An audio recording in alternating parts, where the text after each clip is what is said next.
so for today we're gonna look at how to fix tight hamstrings without ever having to stretch it. A lot of times you're gonna find that no matter how often you stretch your hamstrings, for whatever reason, they go ahead and tighten right back up, whether that is if you've been sitting for a while, you go for a run, you go exercise.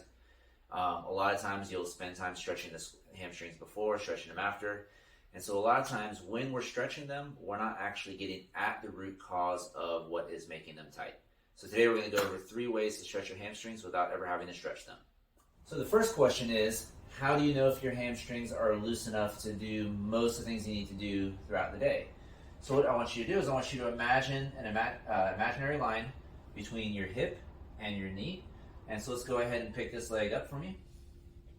If you can make your way past that imaginary line, your heel past the imaginary line, while the other leg stays flat, you have enough hamstring mobility. And now for one of the leading tests of what I typically tend to find for most hamstring tightness is that it's coming from the back. And often when we're stretching the hamstrings, we're actually dealing with the victim instead of what's actually causing the problem. So we're going to test this with the Cobra. So let's go ahead and have your hands flat, press up, and then ideally this should be pain-free. So you can either do this for a longer duration stretch, or you can do this for repetition, whichever one is more comfortable for you. But you should be pain-free with this. If you do happen to have pain with this, or this makes your hamstrings worse, then go ahead and stop and get a consultation with a healthcare provider. So our last reason why she may have tight hamstrings, and no matter how much she stretches them, that they never seem to get better, is sometimes there's a little bit of tension on the nerves. And so this next one is geared towards addressing that cause of this. All right, so with this leg in, so let's just say that this is our troublemaker side, her right side. So let's pick your head up. All right, you're gonna slide this out, bring your head down, in and out. So we're gonna bring this in as high as you can. There we go, as far up as you can. And then let's make sure when we go out, let's pull your toes up down there. Pull your toes up, there we go. And then in, point your toes. There we go, and out. Good.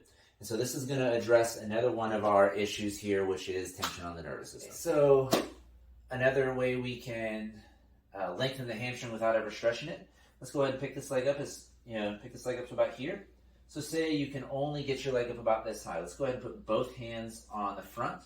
And what you're going to do is you're going to push down. So you're going to resist this with your abs, with your hip flexors. You're going to push down as hard as you can while resisting it. All right? And let it go. And then more often than not, you'll find that you can bring your leg up a little higher without even stretching. And so this is going to work. Sit down. And so this is going to work through your nervous system telling your hamstring to loosen by using the muscles on the other side. There you have it. 3 ways to address hamstring tightness that have nothing to do with actual muscle issues of the hamstring, that actually really more address the root causes of why it's tight, or sometimes even why it hurts. If you're finding that you're having trouble actually doing that yourself, we do offer a free consultation, the total body diagnostic, to find out the root cause of why you're dealing with tightness, why you're dealing with pain, why you're dealing with stiffness. So you can get that at the link in the bio.